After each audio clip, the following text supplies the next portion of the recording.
Bem-vindos de volta, pessoal. Bem-vindos ao World Affairs in Context. Muito obrigado por estarem aqui. As tensões entre os Estados Unidos e a China estão ficando perigosamente altas, já que o secretário do Tesouro dos Estados Unidos, Scott Bessent, acabou de reclamar que a China já está violando o mais recente acordo comercial. Claro, Bessent deixou de mencionar que, dias após a reunião na Suíça, foram os Estados Unidos da América que sancionaram mais empresas chinesas do setor de semicondutores, aumentando as tensões primeiro. Bessent nunca mencionou isso. Não foi a China que começou essa confusão, mas, obviamente, não é isso que a grande mídia é paga para nos contar. Falando no programa Face the Nation, da CBS neste fim de semana, Bessent acusou a China de reter minerais industriais críticos, produtos que deveriam ser liberados sob um novo acordo comercial assinado em Genebra no mês passado.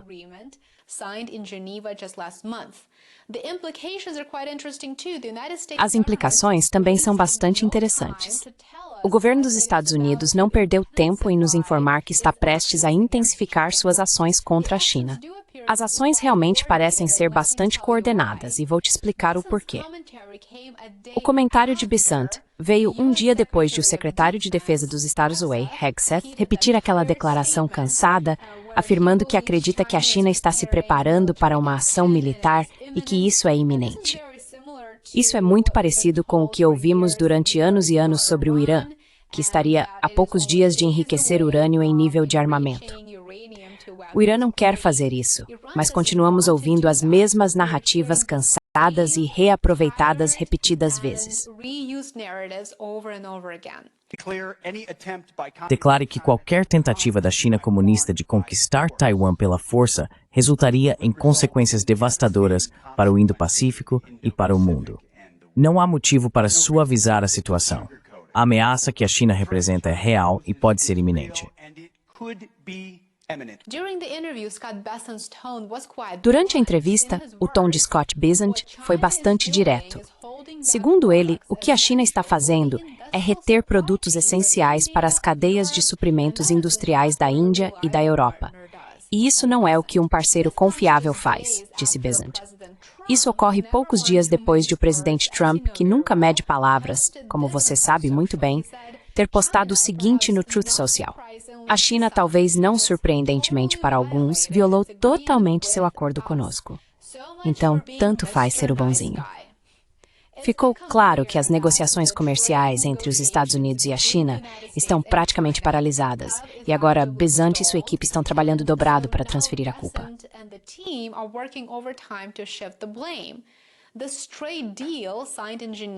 Este acordo comercial assinado em Genebra deveria ser apenas uma breve pausa, apenas 90 dias, no que se tornou uma relação econômica cada vez mais hostil entre as duas superpotências. Pelo acordo, ambos os lados concordaram em suspender tarifas extremas por 90 dias e retomar as negociações.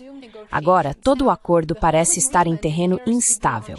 É um impasse, mas quem tem mais a perder são os Estados Unidos da América, pois as importações da China caíram drasticamente. Podemos ver prateleiras vazias em muitas lojas dos Estados Unidos em breve. Não vamos esquecer como chegamos até aqui.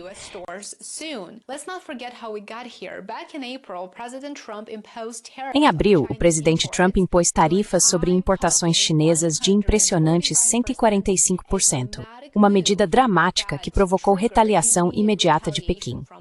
Durante algumas semanas tensas, o comércio entre as duas nações praticamente parou.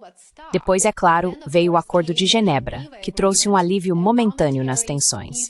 Mas, segundo o secretário do Tesouro, essas negociações agora estão paradas, já que Suíça e Estados Unidos sancionaram mais empresas chinesas, enquanto a China, segundo relatos, não liberou os recursos acordados. Isso levanta a questão: o Acordo de Genebra foi apenas uma cortina de fumaça diplomática? É bem possível. Bessent chegou a murmurar: talvez seja uma falha, disse ele, no sistema chinês.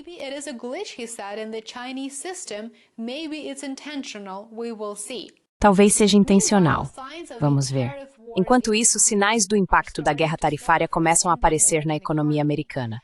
As importações para os Estados Unidos caíram quase 20% em abril, marcando uma mudança dramática nos fluxos comerciais. O déficit mensal de bens foi reduzido quase pela metade em comparação com março. Por quê? Bem, porque as empresas estavam correndo para trazer produtos antes que as tarifas entrassem em vigor. E agora estão realmente recuando. Mas os consumidores também. Os gastos esfriaram em abril. Mas aqui está o detalhe. A inflação também caiu oficialmente. Mas a pergunta mais importante é: para onde isso vai a longo prazo? Essa é a grande incógnita.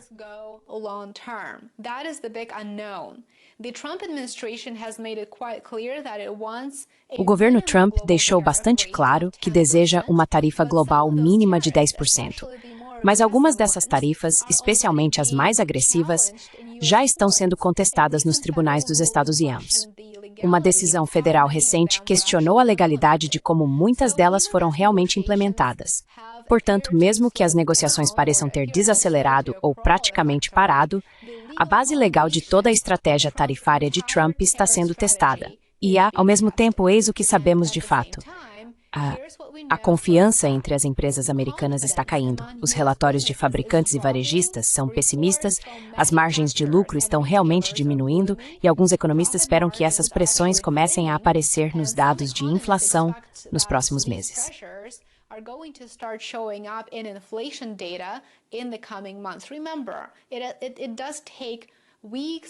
Lembre-se, leva semanas ou meses para aparecer. Então, o que você vê agora provavelmente não é o que verá daqui a 1, 2 ou 3 meses. Até agora, as consequências ainda não desencadearam uma crise de fato, mas o cenário está definitivamente mudando. Isso vai muito além de política ou economia. Estamos falando de matérias-primas, semicondutores e minerais raros que alimentam tudo, desde smartphones até veículos elétricos. Então, onde tudo isso nos deixa? De um lado, os Estados Unidos recorrem ao que sabem fazer de melhor. Não é a diplomacia. Refiro-me à pressão econômica, coerção econômica, com tarifas tentando remodelar o comércio global a seu favor. E do outro lado, a China parece estar cada vez mais assertiva, talvez usando o acesso a minerais críticos como forma de pressão.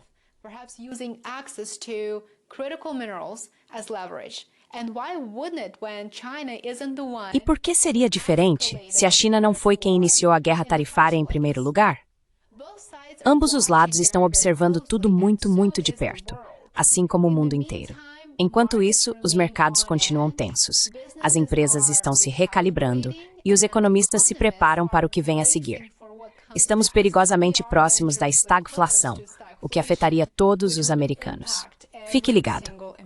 A guerra comercial pode estar longe de acabar. Muito obrigado por assistir. Lembre-se de mostrar seu apoio. Isso significa muito para mim. Eu dedico muito trabalho a este conteúdo. Curta, inscreva-se e compartilhe. Siga-me no Substack em worldaffairsandcontext.com. Vou adorar ver você por lá. E aproveite o resto do seu dia. Nos vemos aqui amanhã. Até mais. I will see you back here tomorrow. Bye for now.